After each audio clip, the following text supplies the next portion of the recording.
morning, traders. Richard here doing a quick Ichimoku cloud chart market review of the S&P 500 Index. Now, in the last, we'll do the futures contract. In the last update, we were looking at this support zone, and we were wondering if the S&P is going to rebound from that zone, but it sliced through the bottom in the cloud. That confirmed that the outlook changed from bullish to bearish. Price action below the cloud is bearish.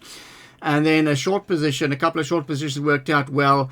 We had the sell-off started, the bear rally started, and then we were looking at these cloud chart shadow support zones as the downside targets. Eventually it managed to find support at 3843, 3839 and 3847, a cluster of support there. And you can see that comes from these bottom end cloud chart support zone as well as these lows of December. And then the market did a rapid rebound rally.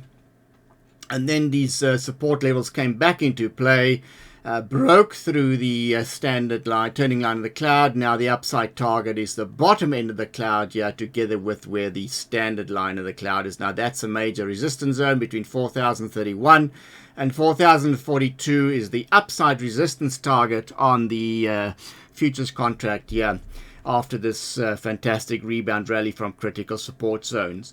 Now if we just look at the weekly chart, we can see we're still stuck below the cloud, so that's still bearish.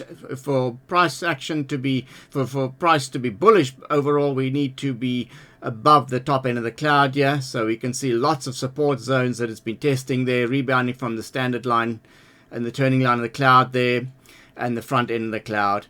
Now let's take a look at the 4-hour Ichimoku cloud. Now, yeah, what's interesting is we've got our rebound here for the second time. This 3839, 3840 zone came into play for support. Then had a nice little rally, broke through the top end cloud chart resistance. That changed the outlook from bearish to bullish on the weekly Ichimoku cloud. Then pulled back after running into top end cloud chart resistance. You can see that resistance zone there, ran into trouble there.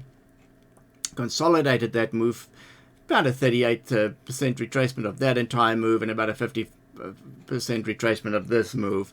Then managed to, with the banking crisis weakening, sold off heavily, but only to rebound from this bottom in cloud chart support zone between 3908 and 3894. So that rebound rally worked out well.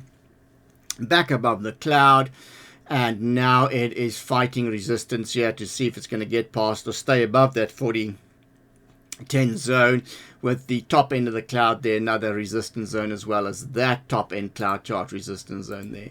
So these are two upside resistance targets to keep in mind.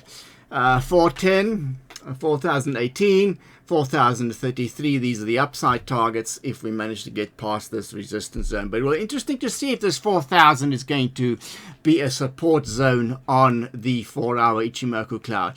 Now there's if resistance holds, there's downside risk back to the top end of the cloud here, and then to resume a rally from that 3945 zone. So keep in mind that's the downside support zone, together with the standard line of the cloud here, 3924. So these are the downside support zones, and the upside resistance is this 4010, 18, 4033, and then the top end cloud here, 4057. So these are the upside resistance targets. There's three major ones to get past, but it will be interesting to see if this 4000 zone will hold.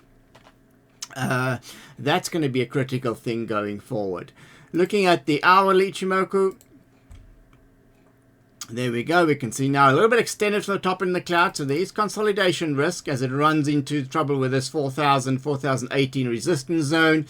Could see this, if this resistance holds, can dip back to retest this 3984 and then continue from there, or in a very weak market, this downside risk to this bottom in cloud chart support zone at 3955. So these are the downside risk targets. If resistance holds, if resistance fails and we get a breakout through there, those are the upside targets to keep an eye on, and these are key upside resistance levels to keep an eye on. But back to the daily, looking for these upside resistance targets to be met.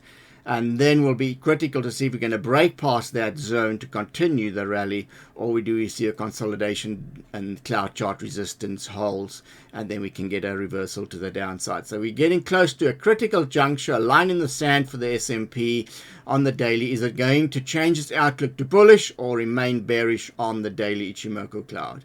Until next time, happy cloud chart trading. Bye for now.